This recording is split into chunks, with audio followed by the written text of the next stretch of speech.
চোখের এই আলোটা যেন কিচ্ছু লুকোতে পারে না। এক একটা রেখা যেন এক একটা গল্প বলে। আসল ঘটনাটা কি বলো তো? চলো জেনে নি। Hi, welcome to Posto's little art corner on the internet. আজ আবার এসে গেছি অন্য আরেকটি গল্প নিয়ে। If you are new here then আমার সাথে থেকো। আর যারা পোস্তকে আগে থেকেই চেনো তারা ভালোবেসো নতুন করে। চলো গল্পে ফিরে। রাপুনজেল শুধু এক রাজকন্যা নয়, ওর গল্পটা অনেক বেশি। একটা ছোট জানলার বাইরে তাকিয়ে ও শিখেছিল কিভাবে আশা করা যায়।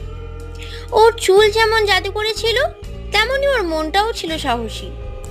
অন্ধকার টাওয়ারের ভেতর থেকেও ও নিজের স্বপ্ন আঁকড়ে ধরে রেখেছিল, আর একদিন সেই স্বপ্ন সত্যিও হয়েছিল।